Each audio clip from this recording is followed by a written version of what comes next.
Insurance agents, आशा workers, मतलब ये तो बहुत ही बड़ा नेटवर्क या नेक्सस था।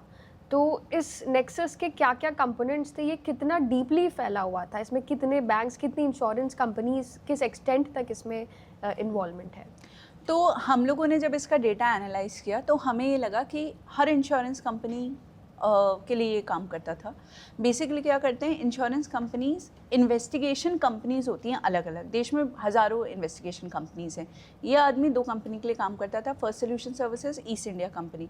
इन दोनों कंपनी के पास हर इंश्योरेंस कंपनी की इन्वेस्टिगेशन आती है। यू कॉल इट मतलब एचडीएफसी कह लो, आईसीआईसीआई कह लो, और सुड लाइफ, बहुत सारी पीएनबी, मेट लाइफ, उन सब का हम लोगों को दिखता था कि ये इतने सारे लोगों की इतनी अलग-अलग कंपनीज़ की पॉलिसी के लिए काम कर रहा है। तो ये जो नेक्सस तुम कह रही हो, इसको हम ऐसे ही शुरू करते हैं कि मान लो हम इस केस की शुरुआत कैसे होती है, कैसे फ्रॉड करना शुरू करते हैं। सबसे पहले आशा वर्कर या प्रधान नेक्सस के लोगों को सूचना देता है कि गांव में हमारा अगला टारगेट रेडी है, मतलब कोई ऐसा बीमार व्यक्ति है जो कि अब ज़्यादा दिन बचेगा नहीं। ये चीज़ क्यों इम्पॉर्टेंट है? ये चीज़ इसलिए इम्पॉर्टेंट है कि वो आदमी ज़्यादा दिन तक ना जिंदा रहे, क्योंकि उसका प्रीमियम जो होता है पॉलिसी का वो यही लोग फ्रॉडस्टर्स पे करते हैं। भाई अगर 30,000 रुपये है और वो कोई बेलदार है या गोलगप्पे वाला है, वो कैसे 30,000 रुपये और कोई क्यों इतनी महंगी इंश्योरेंस पॉलिसी खरीदेगा?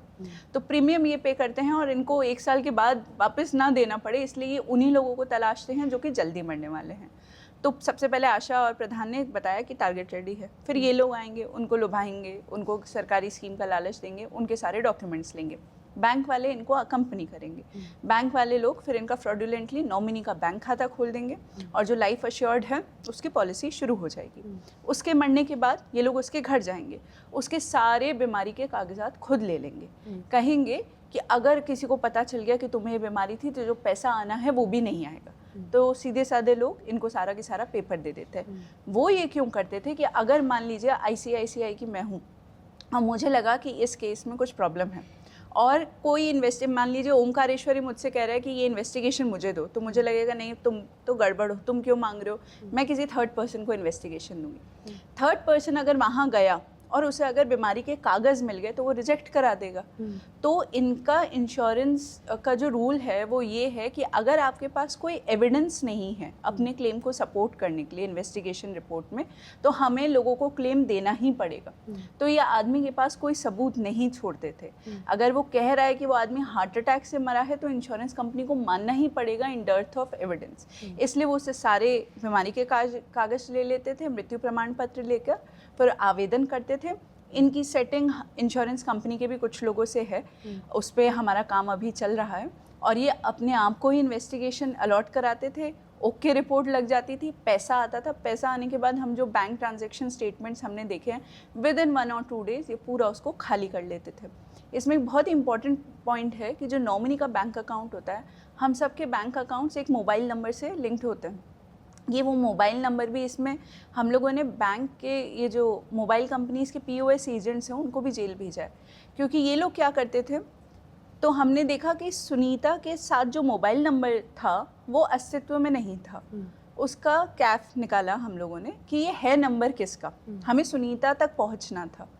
तो पता चला वो किसी रैंडम आदमी के नाम पे है, वो जो मोबाइल नंबर है। उस रैंडम आदमी को हमने पूछा कि तुमने सुनीता के अकाउंट में अपना क्यों, बोले कौन सुनीता, और ये मेरा सिम ही नहीं है। फिर उसने बताया कि मैंने 1 साल पहले इस दुकान से एक सिम इशू कराया था। तो उस पीओएस एजेंट ने क्या किया था कि उसने उस आदमी को धोखे से 2 बार उसका थंब इम्प्रेशन ले लिया था कि एक बार आप थंब इम्प्रेशन लगा, भैया अच्छे से नहीं आया, वापस लगा दीजिए। उस प्रोसीजर में उसने 2 सिम जनरेट कर दी, एक पीओएस एजेंट ने उसको दे दी और दूसरी ब्लैक में बेच दी। ये भी एक बड़ा फ्रॉड है। तो हम लोग ये लोग हर एक बिंदु का ध्यान रखते थे। और जो तुमने शुरू में बोला कि आधार में चेंज करते थे, तो ये लोग अगर जो सुनीता के हमने ट्रांजैक्शन हिस्ट्री देखी और बैंक अकाउंट डिटेल देखी, तो सुनीता रहने वाली थी बुलंदशहर की, पर उसे दिखा रखा है दिल्ली का। तो ये लोग पहले सुनीता के आधार में एड्रेस चेंज कर लेते थे, क्योंकि समहाउ इंश्योरेंस कंपनी, ये जो पूरा एरिया है, हमारा जो एरिया है संभल, बुलंदशहर, मुरादाबाद, अमरोहा, ये सब इंश्योरेंस कंपनीज इनको इस एरिया को जामताड़ा ऑफ इंश्योरेंस फ्रॉड्स कहते हैं। तो they are very cautious about these areas. तो उन्होंने कहा कि कंपनी ऑलरेडी कॉशियस हो जाएगी तो इसको हम दिल्ली का दिखा देते हैं। तो वो आधार में उसका चेंज करके उसको दिल्ली, तो आप अगर मतलब ये ऐसा फ्रॉड था जो बहुत ही मतलब मैं कहूँगी बाय शेयर कोइंसिडेंस एक पुलिस चेकिंग या इंस्टिंक्ट की वजह से पकड़ में आया। Otherwise it is very difficult कि ये खुलता कैसे, क्योंकि विक्टिम को नहीं पता कि वो विक्टिम है, नॉमिनी को तो पता ही नहीं, लाइफ अश्योर्ड को पता नहीं, बैंक वाले मिले हुए हैं, इंश्योरेंस वाले मिले हुए, तो ये केस खुलता कैसे। तो एक क्योंकि हम लोग सीधा एक मास्टरमाइंड पे लैंड किए और उससे इसकी परतें खुलती चली गई। तो ये जितने भी लोग मैंने बताए, बैंक, आशा कर्मी, insurance agencies, POS agents, investigation companies, investigators, ये सब लोग इस नेक्सस का हिस्सा हैं। और इसका जो एक्सटेंट तुमने पूछा कि कितने स्टेट्स वगैरह में फैला हुआ है, तो हम लोगों ने एक रेड करी थी और उस रेड में हम लोगों को 250 से ऊपर पासबुक्स मिली, 40 से ऊपर डेबिट कार्ड्स मिले, कई सारे आधार पैन कार्ड्स मिले। जब उन पासबुक्स को हमने देखा और उनमें एड्रेस देखा, कुछ पासबुक गुजराती में थी, कुछ असमीज़ में थी, कुछ बंगाली में थी। तो इनके जो विक्टिम्स थे वो गुजरात से असम तक थे। जम्मू एंड कश्मीर और हिमाचल को अगर छोड़ दें तो जितने नॉर्थ इंडियन स्टेट्स हैं उन सब में ये गैंग काम कर रहा था। और साउथ में पेनिट्रेशन का ओनली बैरियर था लैंग्वेज। तो साउथ में भी ये हो रहा है with the same modus operandi, but वहाँ पे 100% there are local gangs involve because it requires a lot of conversation with the local people. तो अगर आपका लैंग्वेज में माहिर नहीं होंगे तो आप ये नहीं कर पाएंगे। मैम, इस स्कैम में जैसे एक ही आदमी के दो डेट ऑफ बर्थ्स, एक ही आदमी के दो Aadhaar cards, 2 different death certificates with different dates, तो ये अनॉमली कैसे सामने आई? तो ये हम लोगों ने एक मतलब हम लोगों ने इसमें 40 से ऊपर अरेस्ट ऑलरेडी की हैं। तो रेट्स पे हम जाते रहते हैं। हमें ओमकारेश्वर से मतलब इस नेक्सस के काफ़ी लोगों की डिटेल्स मिली थी।